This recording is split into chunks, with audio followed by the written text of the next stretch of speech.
Welcome back to the Supercast, everybody. I am the Superfost, the man who put the super in Supercast, and as always, I'm joined by my buddy and co-host, Steve Z, the man who put the Z in Supercast.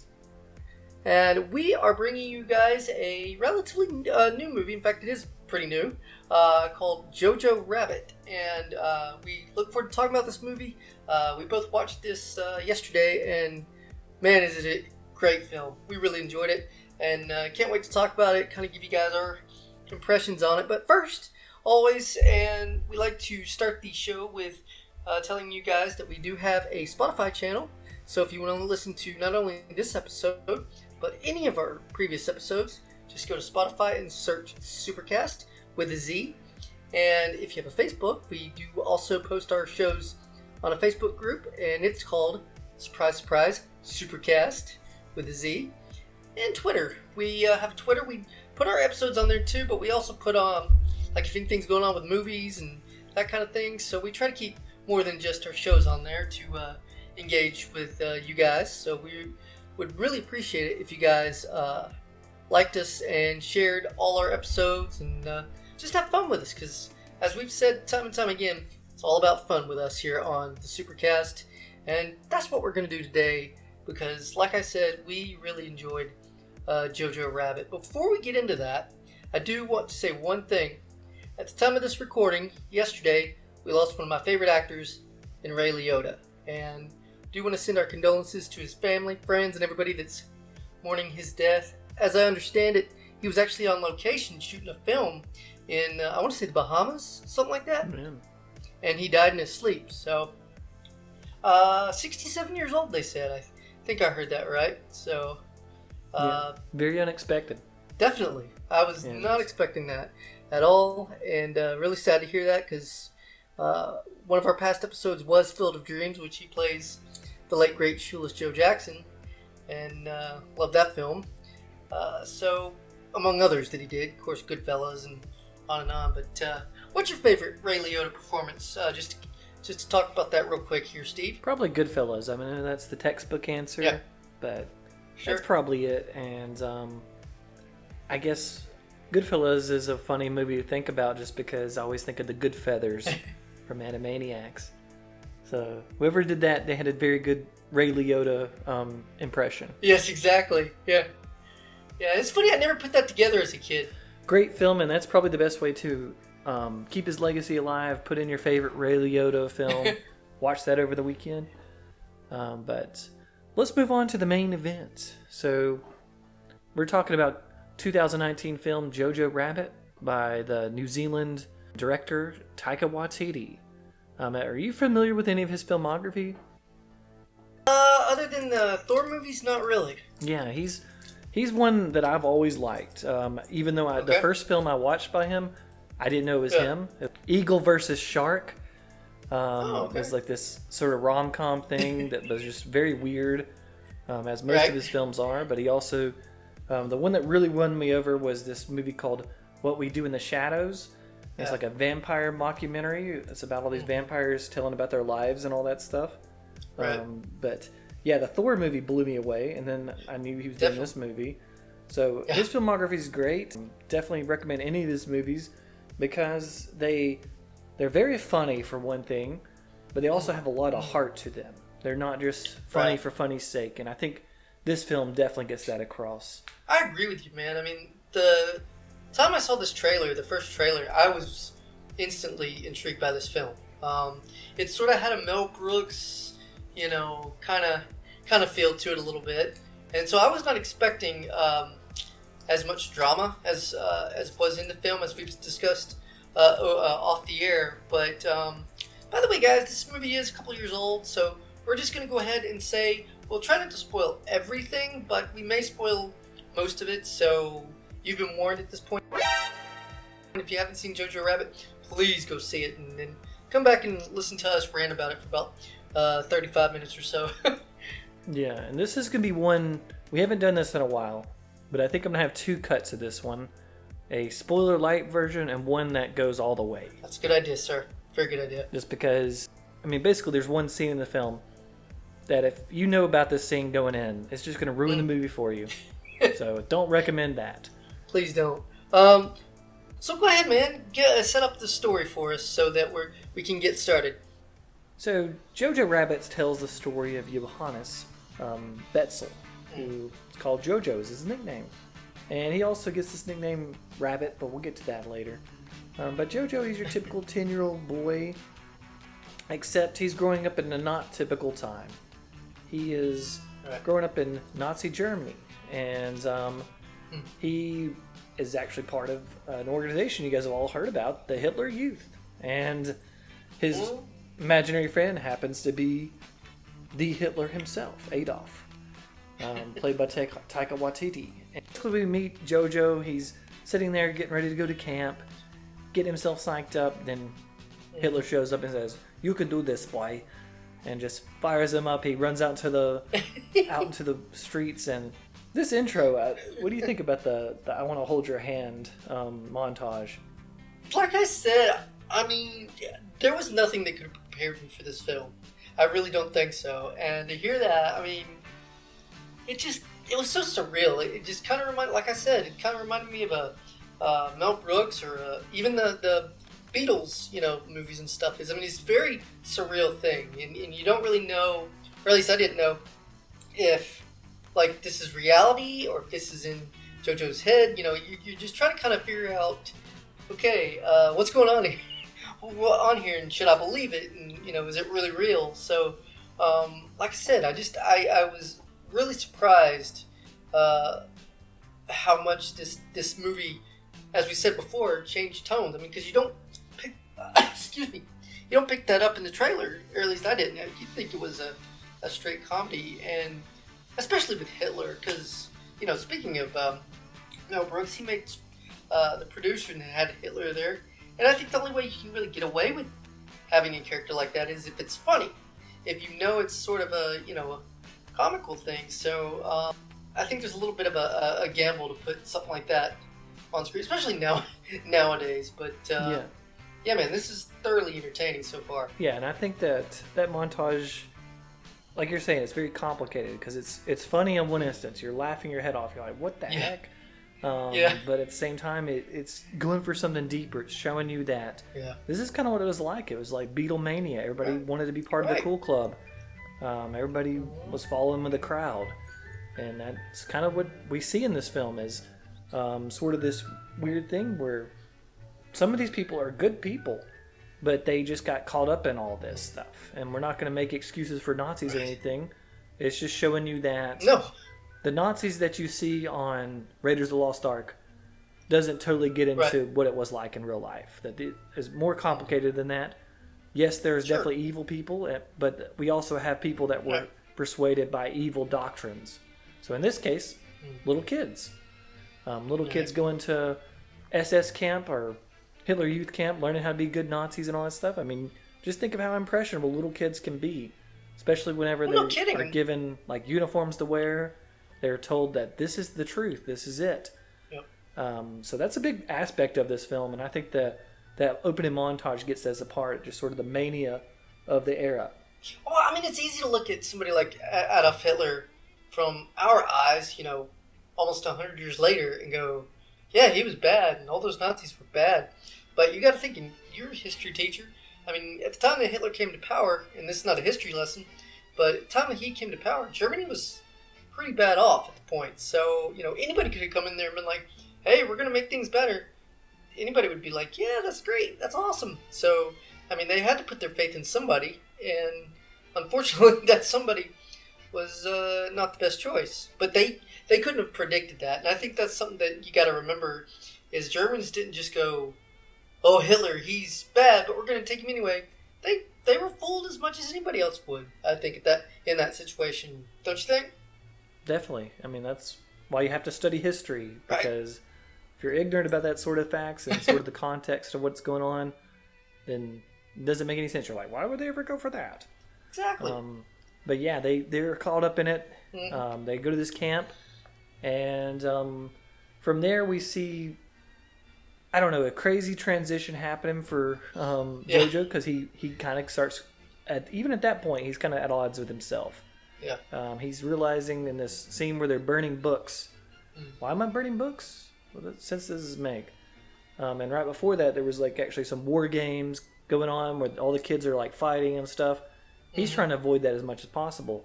He's getting caught up in it, and he's just kind of like, don't really want to get beat up. That doesn't seem cool to me. But I think the biggest conflict comes in when he gets confronted by these teenagers. The teenagers say, if you're going to be a good Nazi, you got to learn how to kill people. So who here likes to kill? Of course, all the little kids raise their hands like, yeah, killing's fun. And then they ask JoJo to come up there and see if he can kill a little rabbit. And he's just a sweet little boy. He can't do that. I mean, I don't think many people could, unless they're just cold and have prepared themselves for that sort of thing. So he just lets the rabbit go. Yep. So what does that let you know about his character right there? Well, first of all, he's just... I think he's trying to find his way. I think he's trying to find out who he is and what he stands for. And, he's got a good heart. You can tell that from the beginning, I think, is that he's a good soul. But, as you said, he's conflicted because of all this craziness that he's exposed to. And I think that's something that definitely comes up more after his injury, because the kid wants to prove he's brave, so he throws him a grenade, but it backfires on him and gets blown up. And that's when we get introduced to Scarlett Johansson's character, Rosie. And she is just the great mom. She takes care of him. What do you think about her performance? That was one of my most intriguing performances, because you've known Scarlett Johansson for Black Widow for so long, and how she has that character. And this is a much different character, obviously. And it's just hard to believe it's the same actress, because she's almost unrecognizable, or at least she was to me. I think she was great, though. I really enjoyed her performance, even more than I anticipated I would. I always thought it was a breath of fresh air, because I always known she's a good actor, especially if you watch like her first film, Lost in Translation. I mean, she's just that's really good, but she's kind of been typecast as like this action adventure heroine lady, and I know there's a lot more that she can do, and so I like this film because she got to do a lot of comedy. She got to be dramatic. She actually got to pretend to be a man at one point. So she's great, and she's the heart behind the family. She's a very complicated character, because she's trying to protect her son on one hand, but she has to do it in a very just odd way. Mainly she kind of promotes him to try out the Nazi stuff, because she's afraid if she pushes him the other direction, it's going to make people dislike him. He's possibly in danger. Meanwhile, we find out that she's working in the underground. She's working against Germany. So that's a weird double life she leads. And definitely see how she's struggling with her. Yeah, so she's very much got a difficult thing in her hand. And one thing she does to be able to accomplish this is she's got to keep JoJo busy. Got to keep him out there, because after his little disaster, he's a little scared to go out in the world. He thinks everybody's going to call him ugly and stuff. He's limping a little bit. So she gets him a job, working for none other than the camp counselor himself, Captain Klitzendorf, played by Sam Rockwell. I love it how they just like, call me Captain K. So what do you think about Captain K? Well, first of all, I'm a huge Sam Rockwell fan. I think he's hilarious.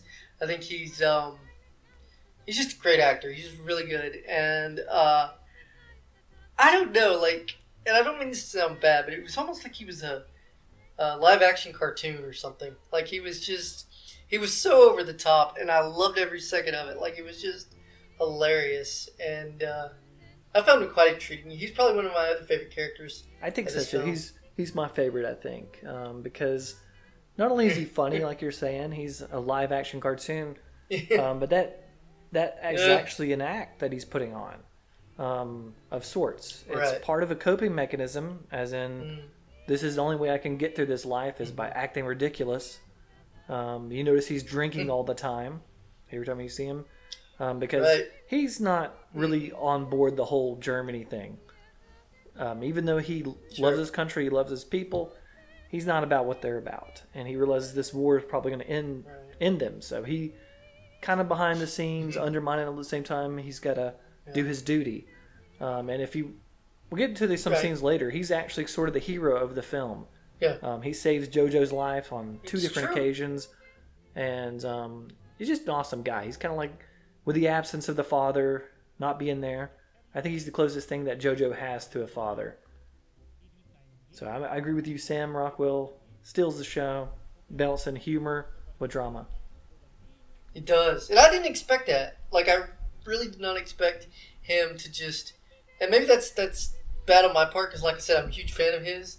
I thought it'd be great, and he obviously was, but I really enjoyed how you said, like, he puts on this front and he acts this certain way, but then you do see the heart, and you do see a different side of him as the movie goes on, and I really was not expecting that. So again, there's a lot of this film, guys, that you cannot predict. You will just be able, and I think that's signs of a good movie where you're like, oh, I know where this is going. Yeah, and that's why when the ultimate twist happens, about, I would say, like 30 minutes in the movie. Oh, yes. You find out that Rosie is hiding a Jewish girl in their wall. And JoJo finds her, and he freaks out. Right. Because he's been told all of his life that Jews are these evil creatures. They're not even human. They will eat you. They will hypnotize you. They will do, I mean, probably not in that order, but they will do bad stuff to you. Yeah. So he's been told this whole time. And he just finds this girl. And Elsa is her name. And she's played by a young actress. I'm not really familiar with her name's Thomasin McKenzie, but I think she does a very good performance as well. Yeah. What did you think about the interactions between Elsa and JoJo? They work well together. I think that we're really good, and it is funny to see because, like you said, he's been conditioned all his life that Jews are this less than human kind of creatures. And as we said before, I think JoJo had a big enough heart that he was conflicted. I mean, we said that a minute ago, but I think even in this instance, like, he's like, oh, it looks like the enemy, but I kind of like her. She's okay. You know, she's not a threat. She's not, eating me as my mom said she would. So, I mean, he kind of sees her as a real person as opposed to this mythical creature that everybody says that Jews are at the time. So I really liked their interaction. I really liked their chemistry, and I thought she did really well in that role. Really well. Yeah, it's probably the heart of the film, if I had to say. Sure. Is just their interactions. I agree with that. Because she brings out the major changes in JoJo. Because that first confrontation, it's pretty rough. She creeps around like she's some sort of monster, because she's trying to protect herself. And I think that's one thing about her performance that is very complicated. Is she's lived this life that's full of danger. If she's found out, she's dead. At the same time, she realizes this is a lonely little boy. That's the only reason he is a Nazi or says he's a Nazi is because he has kind of brainwashed, and that's all he knows. He just likes to dress up, like she tells him later. It's like, you just want to be part of the cool kids club. And I think that's one thing that's sad. Not to go back to too much history, but that kids were like this. That there were kids that were brainwashed and convinced of this kind of stuff. And maybe there was kids out there like JoJo where it was like, I know what I'm taught, and I know I have to listen to what I'm taught, but this just doesn't feel right. And that would be so difficult, especially as a child, to have to juggle that, between what your parents say and then what your kind of heart or your head says. And I think JoJo does a really good example of that, where he wants to follow orders, he wants to do what everybody tells him to do because he's trying to be a good Nazi, as you said. But yet, he kind of has this heart that guides him too. So it's an internal conflict in him that just pretty much goes throughout the film. And I think that was something I especially did not anticipate, because you just don't see that with a lot of kids movies, or not kids movies, but kids in movies like that. So he was very complex for a child character. Mm-hmm. Yeah, and I love how the movie manifests this conflict. Yeah. Because first he's like, okay, I'm gonna mess with this girl. He writes those fake letters, pretend to be her boyfriend, and then he feels bad after he says one is like, oh, I hate you, I'm going to break up. Oh, yeah, by the way, I'm fat now. He feels bad because he made her cry, so he comes in there. He's like, "Oh, here's the real letter," and he tries to make sort of a friendship. And then even that, he's like, "I can't do this," so he decides, "Okay, I'm going to meet with her, but I'm going to do it under the guise of writing this book about Jewish people." So he wants to help out the Nazis, write a good book. Yeah. Treats it as a study. Meanwhile, while all this changes and happening, you definitely see the change that happens between he and his imaginary friend. Hitler starts showing up more, and their conversations, I don't know, they're very interesting, especially when he comes downstairs after talking to her and Hitler's in his bed. He's like, "This is just weird now." They're just talking about each other, and especially toward the end of the movie, whenever all the crap starts hitting the fan, Hitler turns from being his buddy to, I guess, being more of a like domineering figure, trying to order him around. He's like, "You get up there and you tell her what to do." And then later at the end, he well, I'm not gonna get there yet. What happens? Did you get a sort of a Fight Club feel, like when it would just be them two talking, like, you know, like it's almost like he's talking to himself almost. It's like there's another personality in there, and it just happens to look like Adolf Hitler. So I really found that intriguing, and that could have been hokey, and that could have been ridiculous even after a little bit, but I thought that was really well done, personally. Yeah, they play it out for really well. I mean, yeah, they do. I think for one thing, that's the actor. Yeah. He, like you were saying earlier, it's good to make these guys look ridiculous. Yeah, you're right. In this case, let's make Hitler into a cartoon character so we can laugh at him and see how stupid his logic was. Yep. Exactly. And this, like you're saying, this internal conflict. He's a dialogue he's having with himself, and it's really neat to see this change in Hitler and himself as they talk with each other, and as he's being exposed to this new way of thinking via Elsa and his mom. So pretty cool, and I agree with you. It could have been really hokey. It could have been really stupid because we see a lot of movies when that reveal happens. It's like, oh, this was happening in his head all along. It's like, of course it's happening in his head, but I think it's very interesting part of the movie, you know. How's it all going with that Jew thing upstairs? Well, she doesn't want to talk to me. Well, you are a Nazi. I guess. What is she burning? What are you burning? What are you burning? I think now we should probably talk about, I guess, a few more of the cast members before we move on with the rest of the plot. Right. Any other standout performances for you? Well, I mean, like I said, everybody that was in this film that had any sort of anything. I mean, I can't think of a weak performance, really. I mean, Thomas McKenzie, as we mentioned earlier, and of course Scarlett and Sam. So, like, Roman Griffin, though, I think it... How old would you say this kid is, Roman Griffin? Does it say? Do you know? Off the top of your head? I think he was 12 years old playing a 10-year-old, so... That's the thing for me. Like, child actors are usually really good or not that good. And I thought he, at that age especially, I'm not going to say he like carried the film, because again, I think the ensemble really worked well together. But I think for his role, and I think he's just really, really good in this part. I think that he's believable as a kid.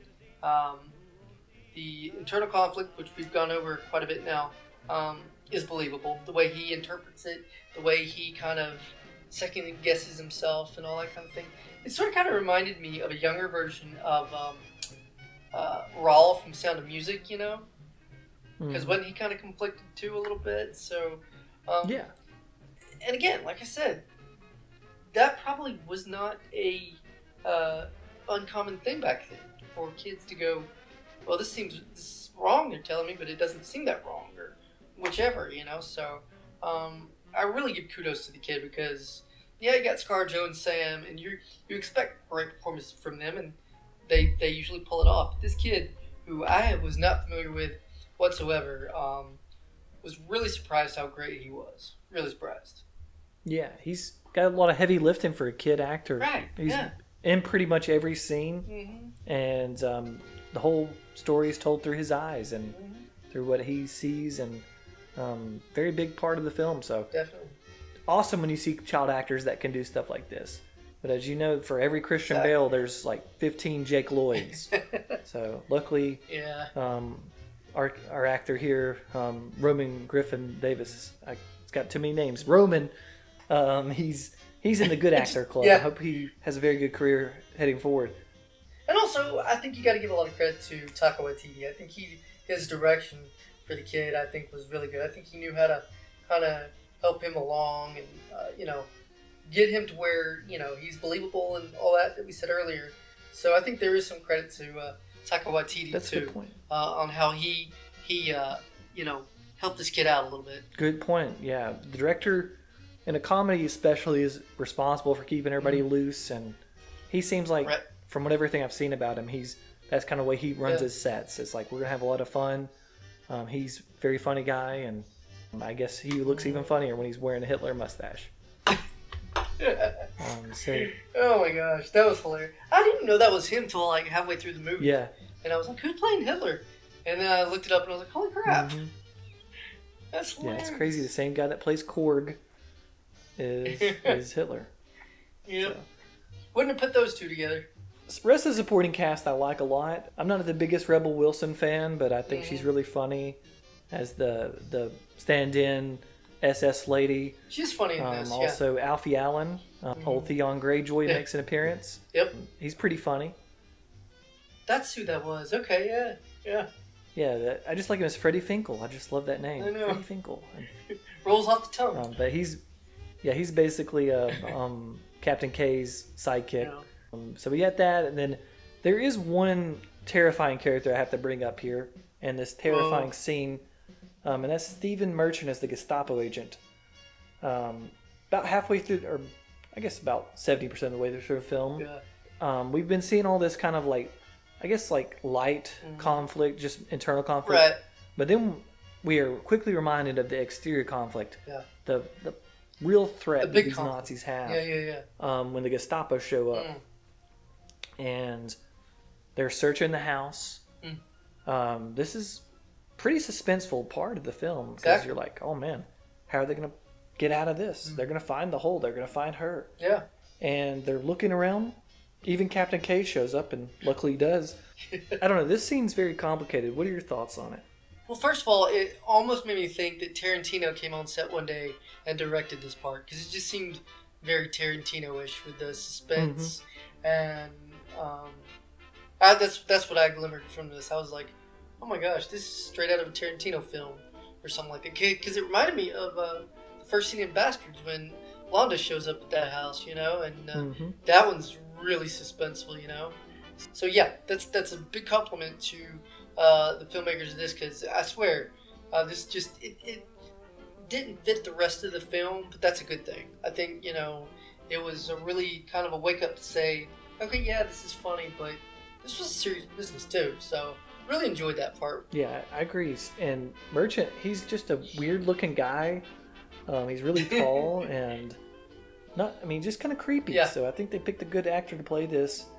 Elsa comes out of hiding. She says that she's JoJo's sister. Basically plays off the whole act. But the big hero of this is Captain K, because he reads off the passport and she gets the date wrong, but he's like, you got it. So basically they save the day. But there's something I didn't notice until this time, is that it's actually JoJo's coloring book, or his book on the Jews, that actually saves them in the end, because the Gestapo guy was still going to get the passport from Captain K, but he sees the book and he's like, gets distracted, and he's like, what is this? This is great. Yeah. And so it's just a great scene. It's very suspenseful, as we've been saying, but there's also a lot of comedy thrown in there. And sometimes it happens at the same time. Let's say when they all have to say their Hi Hitlers, like everybody's doing that, like all around their Hi Hitler, Hi Hitler. So it's kind of funny, but then it takes a sinister turn whenever she's pretending to be JoJo's sister, and she has to do that, and you're like, man, this has got to be rough on her. These are the people that killed her parents. So this film's got a lot of layers to it, if you can't tell it, and I think that comes through in probably. Well, I got two more scenes I want to talk about before we finish this up. So shortly after that scene, is when we realize that this movie is different. and that's the gut punch. Do you want to walk us through this scene, what happens, and your thoughts on it? You go ahead. I want to hear your thoughts, and then I'll comment with mine. So this happens at a point in the movie where things have been tracking along. They've escaped from the Gestapo. It seems like everything's good. And then JoJo, he's out doing his job, and he notices his butterfly. He follows the butterfly, and all of a sudden, in the frame, come the shoes. The shoes that have been part of several scenes in the film. They're prominently photographed. And those happen to be the shoes of Rosie. And she is hanging by her neck. She has been executed by the Nazis for her aiding the German resistance. And this... Again, unexpected. I mean, you could probably say unexpected for the entire film. When I saw that, and... Like, it didn't ruin the movie or anything like that. Like, I was already invested in the film, and heck, I'll go watch that again. But it was really jarring to see that for me. Like, it was just really sad because, again, you know this stuff happened in real life, but there's been a lot of funny stuff and everything. It took a really dark turn at that point, and I could see where people probably got turned off by it and was like, yeah, I liked the movie up until then, but again, I think because I'm buying into everything, and I think that the performances in the movie's well made, that when you get to that point, as jarring as it is and as difficult as it was to experience, I really applaud the filmmakers for that, because it shows how bad those people really were, and that's pretty much how I felt. Yeah, to me, it doesn't turn me off. It actually made the movie go up even bigger for me because of the experience of the emotions I felt. Because I'm not gonna say I'm a callous person, but I don't cry a lot in movies. And this movie, every time I see that scene, I just lose it. The first time I actually said some bad words at the screen because I was just so angry and so upset that happened. And now, like this past time I watched it, even when I just see her shoes or just think about what's going to happen now, I start crying. It's a very tough movie to watch, but I love that it can do that. Yeah. Very few films are that powerful and work on that level. And like I said, it gets foreshadowed with the shoes, and that's the payoff, is when you see this scene and you see his devastation, because he can't reconcile this. His mother's been executed. She was a good person, and now she's dead. Yeah. And that's why his reaction initially is to go stab Elsa, but he can't even do that because he's just like, I don't know what to do. And just look, I mean, once again, we bring up the great performance by the child actor. Yeah. His face is just like, you can see it all. It's just... The kid should have won an award for this film just right then, because that's something that you don't see a lot of child actors can just put all this emotion and not say a word, not just bust out to crying, but just, you could just see the pain in this kid's face. And I think that made me more sad than anything, because, you know, you've been on this journey with this kid, and then you see that, the girl, and you're just like, wow. That would be hard to deal with at my age now, but even way back then, you know, when I'm 10, 11 years old, that would have been traumatic, you know. Yeah, so. 10 and 11 years old, and he's a orphan now. And it's just very devastating, and it's probably what makes the next scene even crazier is the Americans start moving in, and there's like this crazy firefight going on, and this is like the microcosm of the whole film for me, because there's a lot of jokes in there, but there's also the horrors of war, such as, starts off, you see Yorkie, JoJo's little friend that I don't see how we haven't mentioned Yorkie yet, but every scene he's in, he's just great. He's like, hi, JoJo. And he drops a grenade launcher and shoots, like, blows up a building. But we have that going on. Plus, we have those German shepherds that were in the scene earlier.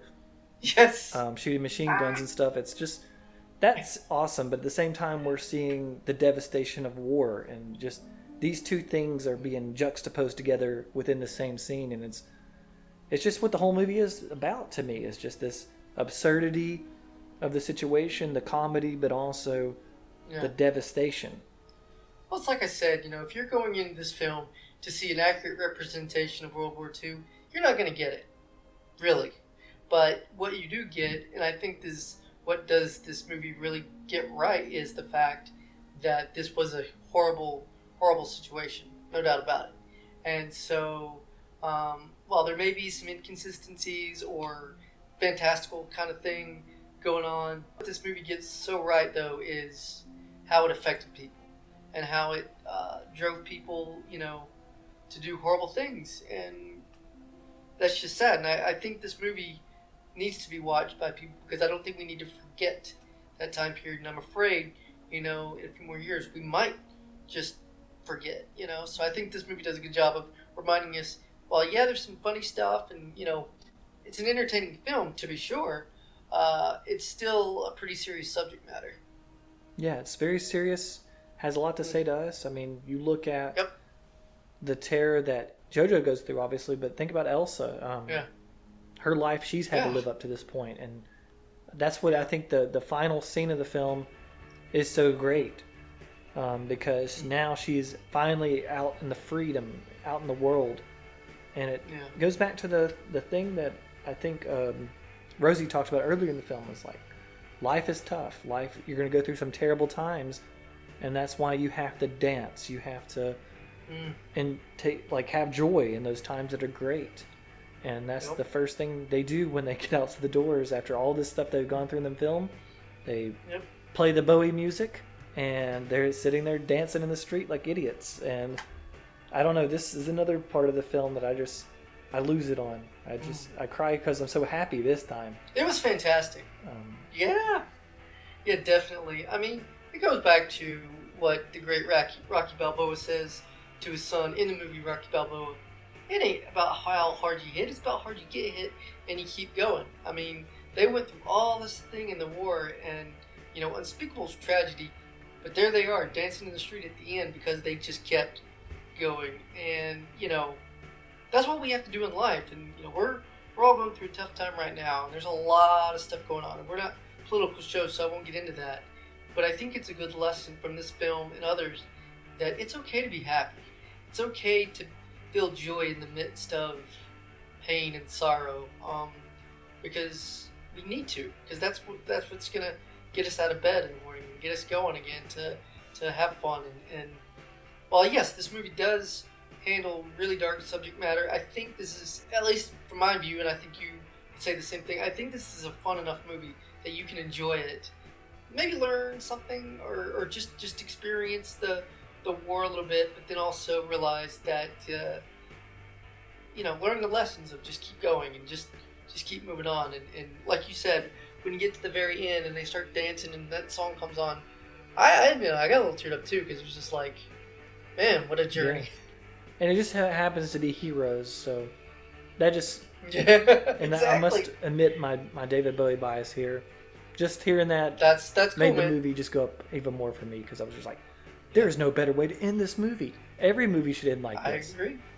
So right. It was awesome. I love this film. We could sit here and talk about it for another 45, 50 minutes. Talk about all the other things we've left out. But all I can say is you got to go watch it. It's great. Even if you've seen it before, go watch it again, because every time I watch it, I take out something new from it that I might have not understand the brilliance. Just talking about it now makes me want to go watch Hero now, because it was that great of a film. I think this is one of those films that I anticipated, but I really did not understand what I was getting into when I started that movie last night. I really did not expect a lot of what I saw. So very fine film, and I can't say enough of good things about it. Definitely. And we're gonna leave you guys. Next episode is going to be a different one. It's going to be extras, but we do have some several new shows in the works. And like we've been saying, keep tuned, because this summer is going to be some big changes for this show. We plan on getting involved in a lot of other things, so keep going, keep watching. Any last words for the folks? Guys, just enjoy our other shows on Spotify, and be sure to follow us on Facebook and Twitter. And looking forward to our next episode. So, for the Steve Z, I'm the Super Foch. We'll see you guys next time on the Supercast. Avida San.